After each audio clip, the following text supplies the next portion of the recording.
particularly valued the weight of the Welsh and Scottish representation here today, my lords, which isn't always present in the force. Congratulate her on her new appointment, and I do wonder how many hours in the day there are, my lords, because I know the weight of the current post that she has. Step into the royal spotlight. Where centuries-old tradition collides with modern glitz, the monarchy is making waves again. And today's story is sparking whispers from Buckingham Palace corridors all the way to the halls of Parliament. It's all about a move that's more than just tradition. It's a bold power play for Catherine, Princess of Wales. For weeks, the rumours have been swirling non-stop. Could the House of Lords be ready to hand Catherine real royal authority? Something that harks back to the powers of queens from the past? And now, the whispers are becoming fact. With confirmations slowly coming from the very heart of UK governance, the answer is finally emerging, and it's shocking many insiders. This isn't just a royal gesture, it's a statement of power, prestige, and the future of the monarchy itself. This is a major upgrade that puts Catherine closer than ever to the kind of power usually reserved for the sovereign. But before we break down this game changer, make sure you're locked in for all the hottest royal updates that keep palace drama alive. Now, let's get into it, starting with the roots of this historic shake-up. It all kicks off with the quiet, behind-the-scenes workings of the British Constitution, where the monarchy and Parliament move in a careful, high-stakes dance. The House of Lords, that upper chamber stacked with peers, bishops, and life appointees, is far from just a debating club. It's the gatekeeper of laws that touch even the highest circles of royalty, holding sway over moves that can redefine the crown itself. As King Charles III has taken the throne, one big question has been looming. Who actually steps up when the monarch can't? That's where the councillors of state come in. This elite group is charged with handling crucial royal duties, signing bills, opening parliament, and keeping the monarchy running smoothly if the king is unavailable. Traditionally, it's the sovereign's spouse and the next 4 heirs over 21 who hold this power. But with family dynamics shifting and the royal game changing, updates were long overdue. Enter Catherine, not just sitting on the sidelines but stepping in as a proposed powerhouse. Her role could officially give her a seat at the table where decisions that shape the kingdom are made. This isn't just ceremonial, it's influence in action, and it's shaking up centuries of royal tradition. The royal buzz really started heating up around 2022, but by 2025, with the monarchy evolving under King Charles's steady leadership, the stakes feel higher than ever. Insiders near Westminster say this isn't just some small administrative tweak. It's about keeping the crown strong in a world that's totally unpredictable.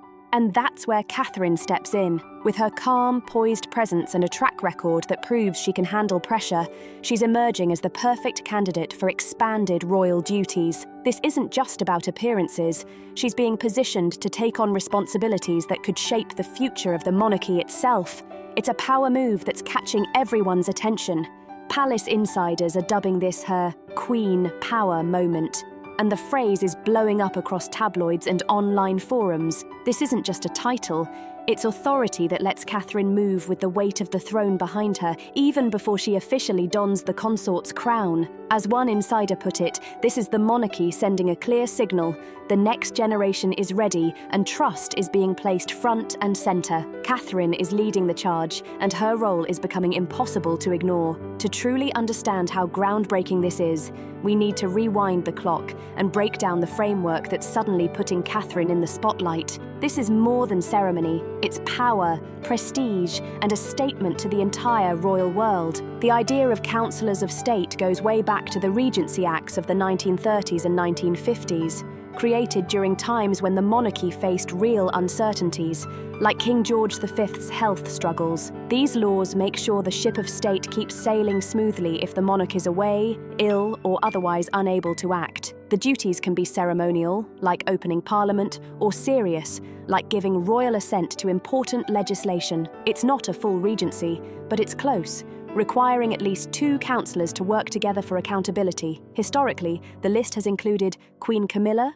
Prince William, Prince Harry, Prince Andrew, and Princess Beatrice. Now, the rules that once kept tradition steady are being re-examined, and Catherine is being positioned to step into this inner circle of power.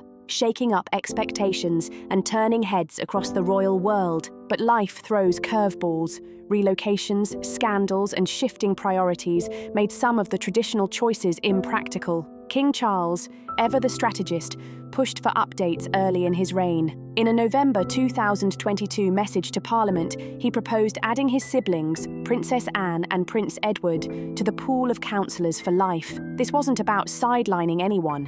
It was about strengthening the ranks of working royals who are always ready to step up. The House of Lords, the gatekeepers for such bills, took this seriously, diving into debates on the Councillors of State Bill with the weight and focus it demanded. And during these sessions, the Lords didn't just hand the King a yes, they scrutinised, questioned and shaped the bill, making sure it was fit for the future of the monarchy. This was tradition meeting strategy in a bold new way. The Lords went deep, breaking down how to future-proof the monarchy. Peers from every corner debated exclusions for non-working royals and the need to bring in fresh faces. And it was during these discussions that Catherine's name came up, not as a whim, but as a calculated move. With William as heir apparent, she's naturally the perfect candidate to step into serious duties alongside him. Insiders say the debates praised her poise, stability, and public appeal, qualities that could anchor the monarchy when times get rough. By 2025,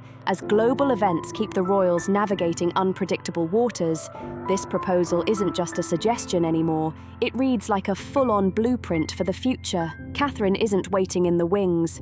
She's being positioned front and centre, ready to take on responsibilities that could redefine what it means to be a royal consort in the modern era. Fast forward to the centre of the drama, the Councillors of State Bill itself, introduced in the House of Lords amid waves of anticipation. This wasn't your typical sleepy legislative process. It was fast-tracked, showing just how hands-on the king was. The bill aimed to officially add Princess Anne and Prince Edward, creating a solid lineup of dependable royal deputies. But as the debates heated up, the chamber turned into a stage for big ideas about the monarchy's future. Lords tore into every detail, from protecting constitutional traditions to dealing with real-world practicality, transforming what could have been a routine vote into a riveting peek behind the palace doors. This wasn't just lawmaking, it was power, strategy, and a bold vision for how the royal family adapts and evolves in the modern age.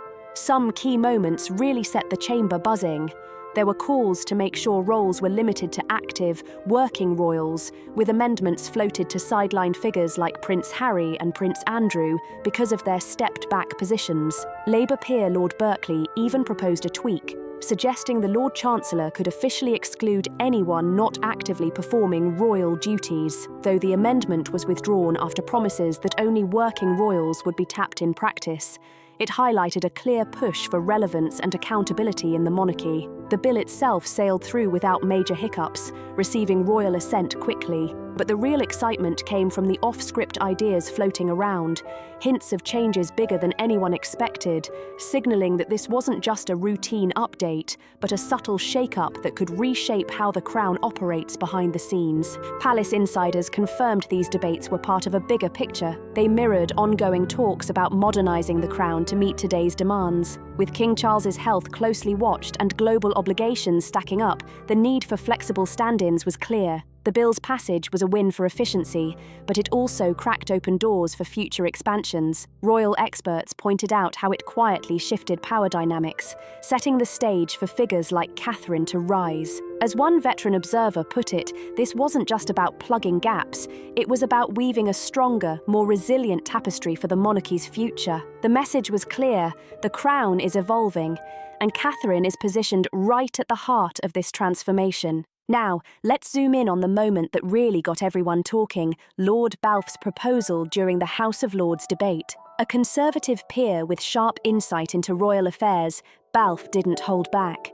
He called for Catherine, Princess of Wales, to be added to the Councillors of State, arguing she was an ideal choice. His reasoning: she's destined to become Queen Consort once William takes the throne, and giving her a seat now would be invaluable training. He even brought up potential regency scenarios, pointing out that if the throne were ever vacant before Prince George turns 18, Catherine could step in as a regent in waiting. The suggestion sent shockwaves through the chamber, highlighting just how seriously some peers see Catherine's rising role and how strategically she's being groomed for the centre stage of royal power. Lord Balfe's words hit hard. His point was clear. If the throne ever became vacant before Prince George turns 18, Catherine, Princess of Wales, would be the regent in waiting. So, adding her to the Councillors of State list now would make total sense and give her crucial practice for the role. He made it clear he wasn't forcing a vote, but the suggestion still struck a chord, showing just how prepared Catherine is for serious responsibility. This framed her not as a mere figurehead, but as a capable leader in training, someone ready to step into queenly duties when the time comes. And this wasn't just flattery. This was a recognition of real potential and the weight of authority she could carry, signalling a major shift in how the royal family positions its next generation. It all comes down to Catherine's proven track record under pressure. From her early days adjusting to royal life to her current work on early childhood and mental health, she's shown the calm, steady poise needed for high-stakes roles. Insiders reveal that while Lord Balfe's proposal wasn't adopted at the time, it planted seeds that are still shaping discussions in 2025. With the monarchy facing modern challenges and a rapidly changing world, his suggestion now looks almost prophetic. Catherine is being positioned as the perfect bridge between centuries-old tradition and the demands of tomorrow, a royal ready to carry weighty responsibilities while keeping the crown relevant, relatable, and resilient. So, what does this queen power actually mean in real terms? At its core, being a councillor of state gives authority that's truly royal, letting stand-ins carry out key acts like dissolving parliament or appointing ambassadors. For Catherine, it's a chance to temporarily step into the shoes of the sovereign, a sneak peek at her future consort role. But Lord Balfe's proposal went even further, connecting it to potential regency scenarios where she could wield even more influence if young Prince George isn't of age yet. This isn't just about appearances or ceremony. It's a meaningful, hands-on elevation that shows she's being trusted with real power and responsibility, signalling just how seriously the monarchy views her as a key player in its future. A queen consort like Camilla already holds these kinds of roles, quietly exercising influence behind the scenes. Giving Catherine similar access early sends a strong signal.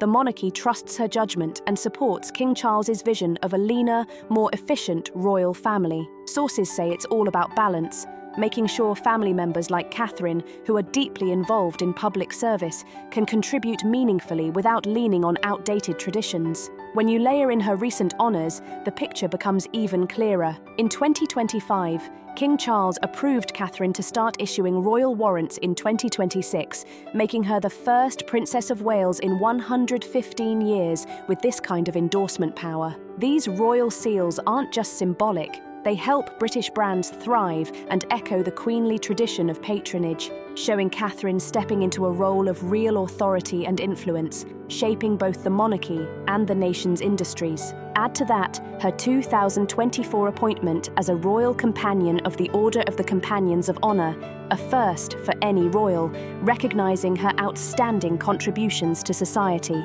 Together with her other roles, these honours create a powerful tapestry of prestige, amplifying her voice in national affairs and showing her influence is more than symbolic. Behind all the pomp, there's a deeply personal story. Catherine's journey from commoner to crown jewel has been shaped by resilience, especially through health challenges and family losses. This proposal to empower her isn't just about her public image. It reflects trust in her private strength as a mother and partner. With George, Charlotte, and Louis growing up under constant public scrutiny, her ability to balance family, duty, and influence shows why she's being positioned at the very centre of the monarchy's future. Her focus on stability mirrors exactly why she's being considered for this powerful role during uncertain times. Insiders reveal that William and Catherine's united front played a big part in swaying the Lord's thinking. Their modern approach, mixing duty with family life, strikes a chord in the post-Elizabeth era. King Charles's own experiences with regency planning during his mother's reign likely pushed him toward proactive updates. As one close aide said, this isn't about rushing succession, it's about protecting the monarchy's legacy. For Catherine, this is a chance to make her mark, showing that queenship isn't just inherited, it's earned through steady, quiet dedication. and the effects ripple out across the broader family, signaling a new balance of tradition, responsibility, and forward-thinking strategy within the royal household. This move highlights a clear shift toward working royals, pushing controversies aside while elevating dependable figures like Princess Anne, Prince Edward, and now potentially Catherine. This strategy strengthens unity, keeping the monarchy both relatable and regal. The House of Lords considering Catherine, Princess of Wales, for a Councillor of State role isn't just a minor footnote in royal history. It's a seismic moment. It signals a monarchy ready to pivot toward a future that balances centuries-old tradition with bold, modern adaptability. And make no mistake, this isn't just about tweaking constitutional fine print. It's about giving serious authority to royals who are actively serving, shaping the way power is handled in one of the world's most scrutinized families. This is a powerful statement about how the Crown plans to stay relevant in a world where relatability is just as important as regality. By opening the door to Catherine's elevated role, Parliament is shaping a monarchy that doesn't just survive through ceremony, but grows through strategic planning and foresight. It's about embracing royals who can connect ancient duties with modern expectations. Catherine's potential inclusion as a Councillor of State challenges centuries-old ideas about royal power, especially its historically male-dominated patterns. For generations, authority often flowed through kings or male heirs, with consorts left in supportive, ornamental roles. Now, the narrative is shifting. Catherine's poised to show that influence, leadership, and responsibility in the monarchy are not limited by gender, signalling a bold, modern direction for the crown. But Catherine's rise, paired with honours like the 2026 Royal Warrants Authority and her 2024 appointment as Royal Companion of the Order of the Companions of Honour, tells a bigger story. She isn't just a future queen consort, she's a dynamic leader whose influence is already changing how the monarchy is seen. Her work on early childhood development, led through initiatives like the Royal Foundation Centre for Early Childhood, gives her a unique, modern perspective on state matters. If she steps into a Councillor of State role, she could bring fresh insights to policy discussions, grounded in her advocacy for mental health and family well-being, issues that matter deeply to contemporary Britain. This isn't symbolic, it's a real chance for Catherine to shape decisions, blending compassion, expertise, and influence in a way the monarchy hasn't always seen before. This move also mirrors a bigger cultural shift. The monarchy under King Charles III is under constant scrutiny in today's digital world, where every decision gets dissected on platforms like X. Giving power to someone like Catherine, whose public approval ratings consistently soar, is a smart, calculated way to boost the Crown's appeal. She's relatable, a devoted mother, a passionate advocate, and a modern royal who connects with people on a human level. Catherine becomes a symbol for a generation that values authenticity over stiff, distant grandeur, showing that influence in the monarchy can be earned through connection, competence, and real-world impact. By positioning Catherine as a potential deputy, the Lords are betting on a monarchy that feels approachable while still keeping its aura of mystery, a tricky balance that could shape its survival in the 21st century. Her influence isn't just symbolic. Economically, it's huge. With the power to issue royal warrants, a privilege no Princess of Wales has held in over a century, she can give British brands a major boost, with estimates showing the royal endorsement market could generate billions for the UK. Combine that with her potential to act in the sovereign's stead, and Catherine becomes a serious soft power asset, promoting national interests in ways that traditional diplomacy can't. Her growing authority shows the monarchy evolving into a force that's modern, effective, and influential on multiple fronts. It's a modern twist on queenly patronage, connecting the monarchy to commerce and culture in ways that nod to Queen Elizabeth II's era, but feel completely forward-looking. Critics might say this blurs the line between consort and sovereign, raising concerns about constitutional overreach. But supporters argue it's evolution, not revolution. The monarchy has always adapted. Think of Queen Victoria retreating into widowhood or Elizabeth II, embracing televised coronations to reach the public. Catherine's growing empowerment continues that legacy, showing the crown as a living, evolving institution rather than a static museum piece. She's not just part of tradition, she's helping reshape it, balancing history, influence, and modern relevance in a way that keeps the monarchy connected, relatable, and ready for the challenges of today's world. It also sets a bold precedent for future generations, like Princess Charlotte, who may inherit a system where female royals hold real, substantive influence, reshaping the monarchy's gender dynamics for decades. The impact doesn't stop at the UK's borders. Monarchies around the world face pressure to prove their relevance in democratic societies. By taking a proactive and inclusive approach, Britain's royal family sets an example others might follow. From Scandinavia to Japan, Catherine's role could inspire similar reforms, showing that tradition and progress can coexist. As one insider explained, this isn't about rewriting the rulebook.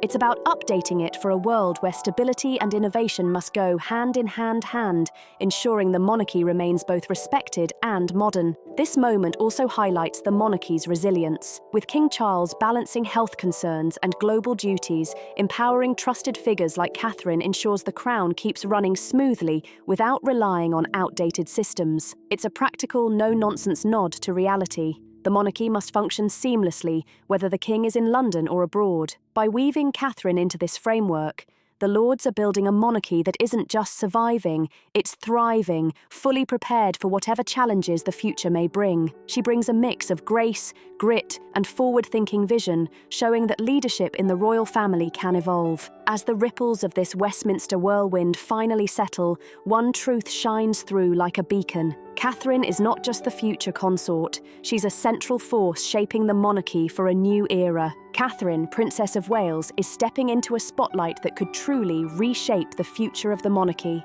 The House of Lords' bold move to consider her for a role with Queen power influence isn't just a small constitutional note, it's a seismic shift, blending centuries-old tradition with the heartbeat of modern Britain. From the detailed debates in the Lords to Catherine's growing list of honours, this story creates a striking tapestry of empowerment, showing her as a central figure in a monarchy at a pivotal crossroads. She isn't just preparing for a future role, she's shaping it. This chapter of royal evolution is captivating, and it invites conversation, reflection, and curiosity about what comes next. The stage is set, the crown is watching, and Catherine's influence is rising, ready to leave a mark that could define an era. So, what do you make of the House of Lords' role in elevating Catherine to this unprecedented position? Is it a brilliant move to modernize the monarchy, keeping it relevant in a world that changes at lightning speed? Or does it risk blurring the sacred lines of sovereign authority? The proposal to include her as a Councillor of State and even as a potential regent-in-waiting raises a bigger question. Just how far should the crown go to adapt? Catherine's poised presence, her advocacy for early childhood, and her upcoming powers, like issuing royal warrants starting in 2026, position her as a vital bridge between the monarchy's rich history and its dynamic, evolving future. She's not just stepping into a ceremonial role, she's actively shaping the monarchy's path forward. Yet some argue that giving Catherine these powers risks blurring tradition and could challenge the monarchy's mystique. Where do you stand in this tug-of-war between evolution and heritage? Look at the bigger picture. Empowering Catherine isn't just about one royal. It sends a message that the monarchy values female leadership. It's a clear nod to progress in an institution long dominated by men, showing that influence and responsibility aren't limited by gender. This move hints at a future where the crown adapts, modernizes, and embraces leaders who reflect the values of today's Britain. Her 2024 appointment as a royal companion of the Order of the Companions of Honour, along with her influence on British industry through royal warrants, shows she's more than ceremonial. She's making a real impact. Does this make her the perfect candidate for these powers, or should such responsibilities stay with the sovereign and immediate heirs? And consider the precedent it sets. Could this open doors for future royals like Princess Charlotte to take on similar roles, reshaping the monarchy for generations to come? This isn't just about policy, it's deeply personal. Catherine's journey, marked by resilience through health challenges, family pressures, and constant public scrutiny, adds real depth to her candidacy. Her rise shows that leadership in the modern monarchy is earned through dedication, poise, and the ability to balance tradition with forward-thinking influence. Catherine's focus on giving George, Charlotte, and Louis a grounded, normal upbringing mirrors her potential to bring steady stability to the crown's duties. So, what do you think? Does this move make the monarchy more relatable and human, or does it risk stretching the delicate rules of royal protocol too far? Drop your thoughts in the comments below. We read every single one and love the energy and passion you bring to these debates. Share your take. Does Catherine's rise signal a refreshed, accessible monarchy for a modern era? Or is it drifting too far from the crown's timeless traditions? Her journey sparks questions about the future of the monarchy, and your voice matters in this conversation. And while you're at it, let's keep the conversation rolling. Smash that like button if this deep dive into Catherine's evolving role has you hooked. Share this story with fellow royal fans who live for behind-the-scenes glimpses into the crown's inner workings. If you're as captivated by the monarchy's twists and turns as we are, hit subscribe to stay in the loop for every fresh revelation. From the halls of Parliament to the heart of Windsor, the royal saga never stops unfolding, and we're here to break it all down. So what's your verdict on Catherine's queen power? Is she ready to step up? Or does this push the monarchy into uncharted territory? Drop your thoughts and let the debate begin.